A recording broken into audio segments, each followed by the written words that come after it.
আমাদের দল যে বাংলাদেশ জাতীয়তাবাদী দল, এই দলটি যখন প্রতিষ্ঠা হয়েছে, তৎকালীন দলের প্রেসিডেন্ট প্রতিষ্ঠাতা শহীদ রাষ্ট্রপতি জিয়াউর রহমান এখানে সবসময় আসতেন, এই মাঠে হেলিপ্যাড দিয়ে নাম। এবং আমার দলের 19 দফা যে একটা কর্মসূচি আছে, 19 দফা, সেটাও কিন্তু আমাদের এই চুনতি শাহ সাহেব হুজুরের কথা মতো এই বিসমিল্লাহির রহমানির রহিমের 19টি দফা দিয়ে, 19টি অক্ষর দিয়ে 19 দফা, 19 দফা দিয়ে বিএনপির 19 দফা। ইভেন আমাদের যে কনস্টিটিউশন, সংবিধান কি হয়েছিল, পঞ্চম সংশোধনী যেটা বিসমিল্লাহির রহমানির রহিম সংযোজিত হয়েছিল, ওটাও আমাদের এই চুনতির শাহ সাহেব হুজুরের পরামর্শে। কাজে এই এলাকার সাথে বিএনপির এবং শহীদ রাষ্ট্রপতি জিয়াউর রহমানের একটি ওতপ্রোত সম্পর্ক রয়েছে। মাঝখানে হয়তো আমাদের নেতারা ভুলে গিয়েছে, আসতে পারেনি। আমি আবার চর্চা করা শুরু করেছি যাতে করে শহীদ প্রেসিডেন্ট জিয়াউর রহমান যে এলাকায় এসে বারবার হুজুরের দরবারে এসেছিলেন, বারবার এই এলাকায় উনি মানুষকে ওনার বুকে ধারণ করতে চেষ্টা করেছিলেন। আজকে 16তম দিনে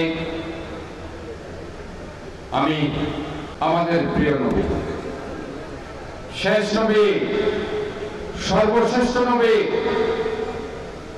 রাসূলদের সর্দার, নবীদের সর্দার হযরত মুহাম্মদ মুস্তাফা সাল্লাল্লাহু আলাইহি ওয়াসাল্লামের সম্বন্ধে কিছু কথা বলতে পেরে নিজকে অত্যন্ত আনন্দিত, গর্বিত মনে করছি। মহান রব্বুল আলামিন আজ থেকে 1450 বছর আগে ওনাকে মানবতার, শান্তির, সাম্যের, ঐক্যের প্রতীক হিসাবে এই পৃথিবীতে পাঠিয়েছিলেন।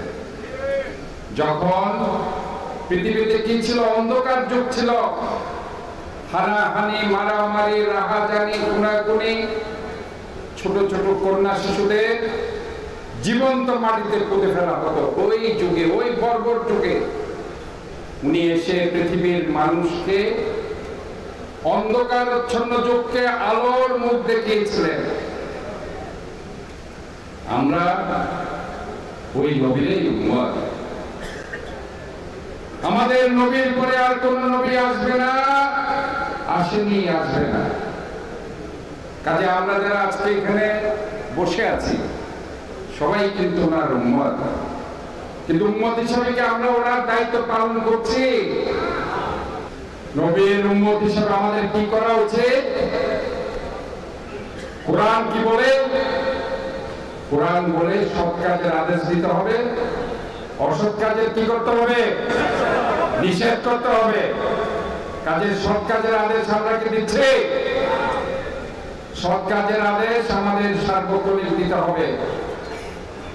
ওই মহান রব্বুল আলামিন ইসলামের যে 5টি স্তম্ভ, কালেমা, নামাজ, রোজা, হজ, যাকাত, আমরা ঠিক মতো পালন করছি?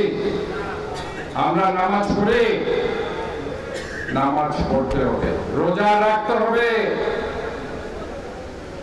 ধনবান ব্যক্তিদের, সামর্থ্যবান ব্যক্তিদের হজে যেতে হবে, যাকাত দিতে হবে। মৃত্যুর সময় ওই কলেমা পড়তে পড়তে মৃত্যুবরণ করতে হবে যারা ঈমানদার আছে। তাহলে এখন সৎ কাজের আদেশকে আমরা 5 ওয়াক্ত নামাজ পড়ব, কোরআনকে বুকে ধারণ করব, নবীর রেখে যাওয়া সুন্নাহ আমরা পালন করব। আমরা কি মেসওয়াক করি নাকি? কিছু না পারেন, একটা মেসওয়াক হলো পকেটে রাখবেন, সবসময় মেসওয়াক করতে থাকবেন। নবীর রেখে যাওয়া একটা সুন্নাহ হলো যদি এই শেষ জমানায় পালন করতে পারে, আল্লাহ তাআলা 8টি বেহেশত করেছে, রেখেছে, 7টি দোজখ রেখেছে।